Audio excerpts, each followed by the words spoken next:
This video will demonstrate the proper steps for the installation of watertight expansion joints.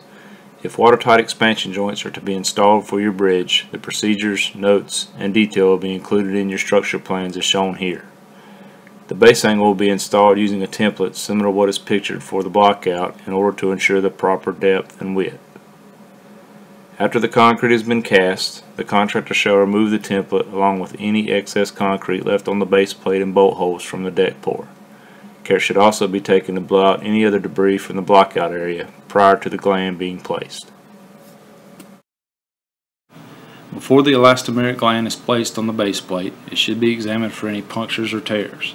The elastomeric gland shall be a continuous unit for the entire length of the joint and should not be field spliced. This reduces the potential for leaks.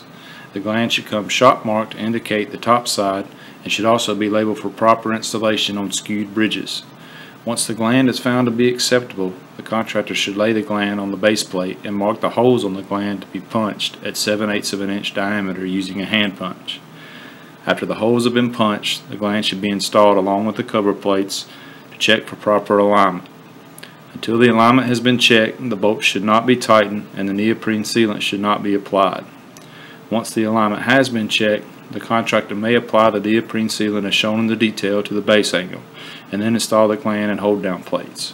Once everything is in proper position, the bolts may then be tightened. Care should be taken during the installation of the plates to make sure that the coating on the plates is not damaged. Initial tightening may be done using hand or power tools, with care needing to be taken so that the bolts are not over tightened. Once the bolts have been tightened securely, a torque wrench should then be used to ensure that the bolts are torqued to the 88 foot-pounds that are called for in the plans. After all the bolts are tightened, the bolt hole recesses should be checked for cleanliness and any debris found should be removed. The neoprene sealant should then be used to fill all of the recesses. Sealant should be applied liberally so that the potential openings in the joint are closed.